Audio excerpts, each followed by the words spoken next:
Halo, assalamualaikum warahmatullahi wabarakatuh. Kembali lagi bersama saya Rojin AM di channel kita.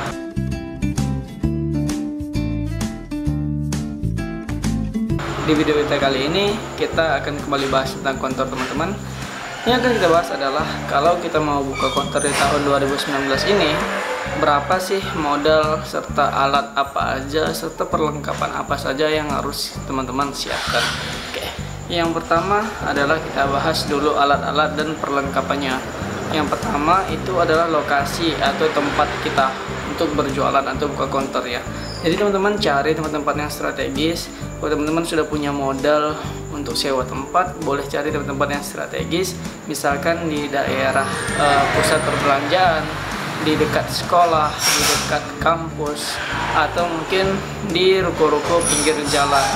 Tapi kalau teman-teman belum punya uang untuk sewa tempat, karena itu lumayan mahal tuh modalnya, teman-teman bisa mulai dari rumah dulu, atau mungkin rumah teman-teman kebetulan di pinggir jalan, ya bisa mulai dari situ untuk menghemat modal kita di pertama kali buka konter.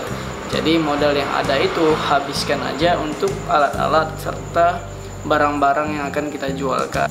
Oke, kemudian yang harus teman-teman siapkan itu adalah alat-alat serta perlengkapannya. Yang pertama itu yang harus disiapkan adalah etalasenya. Jadi cari etalase bisa cari yang baru, itu harga sekitar 500 sampai 1 jutaan. Tapi kalau mau lebih hemat lagi, cari aja etalase ataupun styling yang bekas. Itu kan banyak tuh, cari aja di OLX. Biasanya banyak orang-orang yang jualan styling bekas dan masih kualitasnya lumayan bagus. Kemudian yang kedua yang harus disiapkan adalah rak-rak tempat kartu serta HP-nya nanti, ataupun stand HP-nya yang kita letakkan di dalam styling ataupun etalase. Jadi itu biasanya harga sekitar 15 ribuan per pieces tuh, per satu itu kan. Contohnya seperti ini ya teman-teman. Atau mungkin juga yang seperti ini. Jadi ya siapkan, ini biasanya 15 ribu atau 14 ribuan sih per piecesnya. Oke. Kemudian yang harus teman siapkan juga adalah rak-raknya nanti. Oke, seperti belakang saya ini rak-raknya. Jadi teman-teman bisa beli yang udah jadi, itu kan biasa kita beli itu di JD Rak biasanya, tapi harganya lumayan mahal.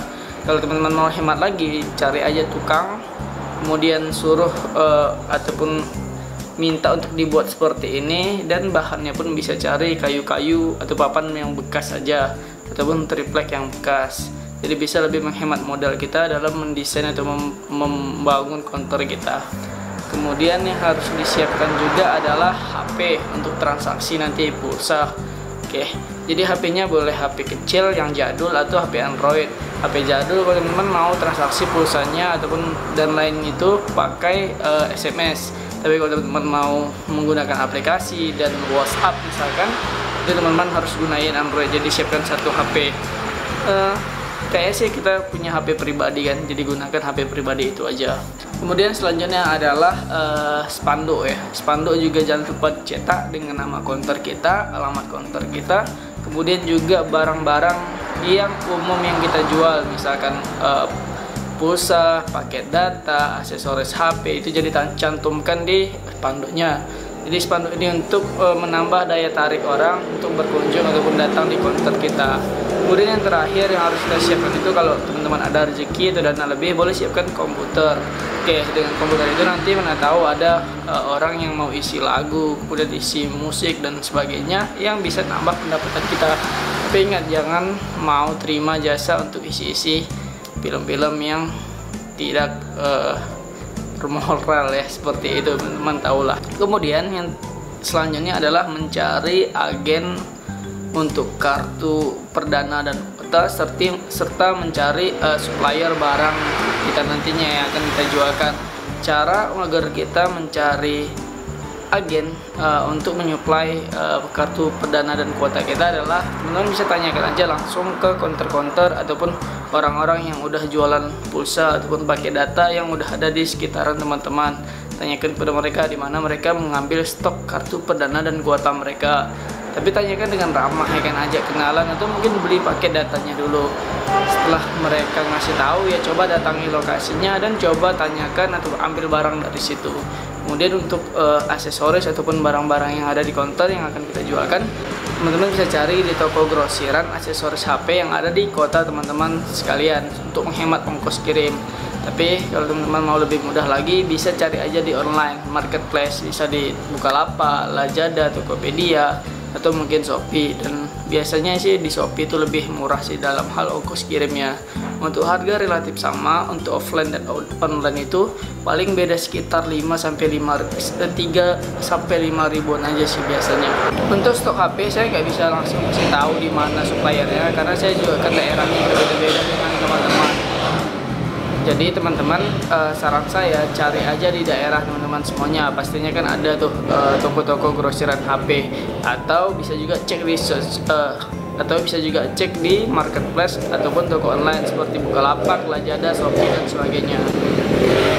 Terakhir yang harus diperhatikan setelah kita berhasil buka counter, kemudian juga udah siap peralatan dan perlengkapannya, kemudian terakhir juga udah siap barangnya, jangan lupa untuk rajin promosi, karena kita kan baru buka nih, sementara banyak toko-toko lain yang udah duluan buka. Jadi setiap hari kita harus promosi, baik itu mulut ke mulut ataupun di sosial media, supaya nama ataupun counter kita makin dikenal orang dan makin banyak yang berkunjung serta beli di counter kita. Saya kira itu aja tips untuk buka counter di tahun 2019 ini. Dan berapa sih modal yang teman-teman harus siapkan? Oke, selain biaya tempat, modal yang harus disiapkan itu menurut saya untuk aksesoris 10 juta sudah lumayan banyak. Kemudian untuk HP ya 10 juta udah lumayan banyak juga. Jadi untuk aksesoris 10 juta kayaknya udah bisa memenuhi styling kita ya, walaupun ya harus ditempel-tempelkan supaya nampak banyak. Tapi untuk HP modal 10 juta sih paling dapat ya. Untuk HP kecil feature phone itu bisa dapat sekitar 20 unitan ya, kalau modalnya 100 ribuan.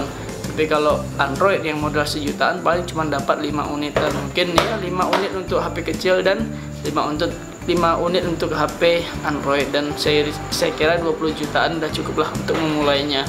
Tapi kalau teman-teman cuma punya modal di bawah itu, misalkan 10 juta, 15 juta atau mungkin 5 juta, ya mulai aja dari apa yang teman-teman punya, dari apa yang teman-teman bisa. Nggak harus punya ruko besar dulu baru kita mulai, nggak harus punya modal besar dulu baru kita mulai. Jadi mulai aja dari misalkan rumahan, mulai aja dari 5 jutaan, 10 jutaan.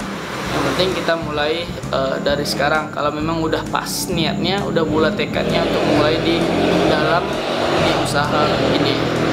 Oke, itu aja untuk video kita kali ini. Semoga bermanfaat. Jangan lupa komen, like, dan subscribe channel kita kalau teman-teman merasa konten yang ada di channel ini bermanfaat. Oke, assalamualaikum warahmatullahi wabarakatuh. Bye bye.